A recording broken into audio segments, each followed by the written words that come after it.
Assalamualaikum warahmatullahi wabarakatuh. Salam sejahtera untuk kita semua. Perkenalkan, nama saya Afifah Nabila Sari, mahasiswi magister dari Universitas Islam Negeri Sunan Kalijaga, Yogyakarta.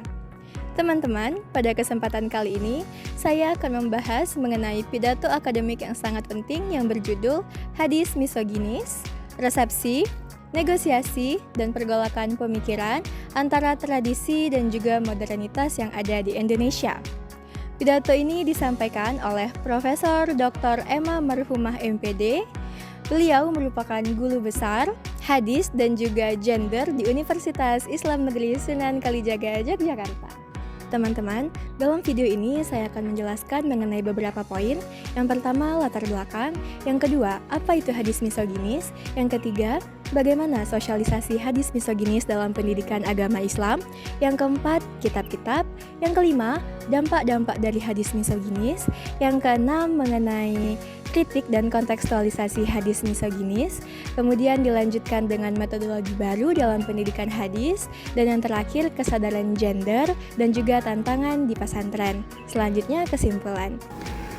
Profesor Dr. Emma Marhumah MPD dalam pidatonya yang pertama, ia berbagi pengalaman yang pernah ia rasakan ketika masih menjadi seorang santri di salah satu pesantren yang ada di Indonesia. Kala itu ia melihat secara langsung mengenai ketidaksetaraan gender yang terjadi di lingkungan pesantren dan di lingkungan keluarga. Dalam lingkungan pesantren, ia melihat santri perempuan dan santri laki-laki tidak mendapatkan fasilitas yang sama, dalam artian santri laki-laki lebih diuntungkan. Sementara itu, dalam lingkungan keluarga, anak perempuan biasanya tidak diperbolehkan untuk melanjutkan pendidikan ke jenjang yang lebih tinggi. Kemudian, anak perempuan juga biasanya diminta untuk menikah meskipun usianya masih terbilang cukup muda. Berbeda dengan anak perempuan, anak laki-laki biasanya dibebaskan untuk memilih jalan dan keinginannya sendiri. Oleh karena itu, beliau mempertanyakan adanya praktik keagamaan dan pemahaman keagamaan yang melegitimasi terhadap perempuan dan hadis-hadis yang dikatakan misoginis. Dari pernyataan sebelumnya, timbullah sebuah pertanyaan mengenai apa itu misoginis. Misoginis merupakan suatu istilah yang berasal dari Yunani yang artinya adalah kebencian terhadap kaum Hawa atau perempuan.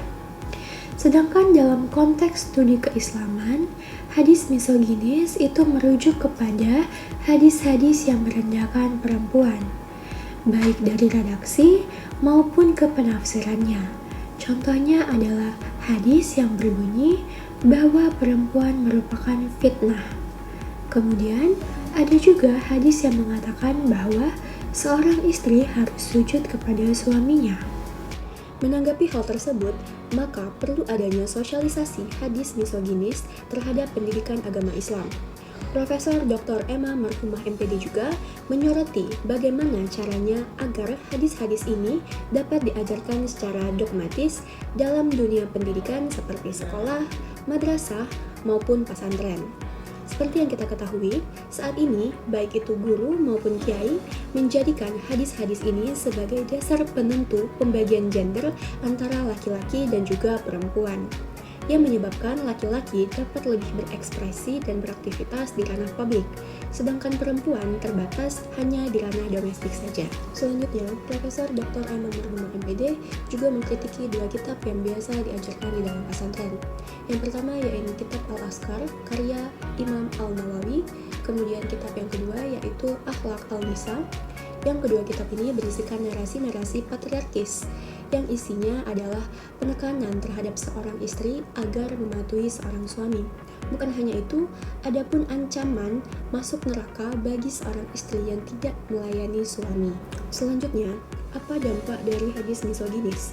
Dampak dari hadis misoginis ini sangat signifikan bagi kaum Hawa atau muslimah. Karena hadis ini dapat mempengaruhi cara berpikir, cara bersikap, dan juga dapat mempengaruhi regulasi sosial dan keagamaan yang membuat seorang perempuan berada di posisi subordinat. Apa itu subordinat? Subordinat adalah penempatan posisi atau keyakinan di mana suatu jenis kelamin dianggap lebih tinggi dibandingkan jenis kelamin yang satunya. Dalam hal ini, laki-laki dianggap lebih tinggi dibandingkan perempuan.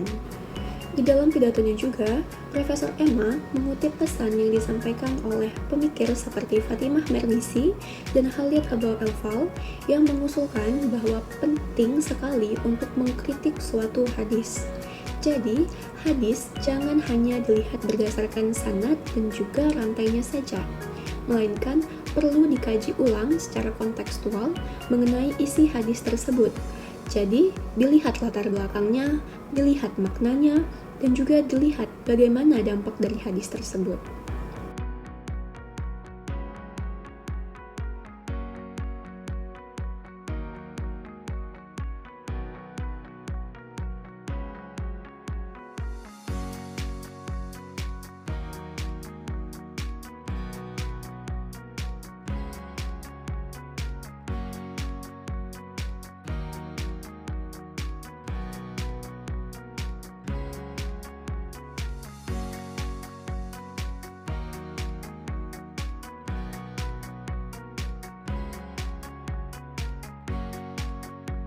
Jadi teman-teman, kesimpulannya adalah pidato ini merupakan pembacaan ulang hadis dalam perspektif keadilan kesetaraan gender yang sangat penting untuk menjawab permasalahan saat ini.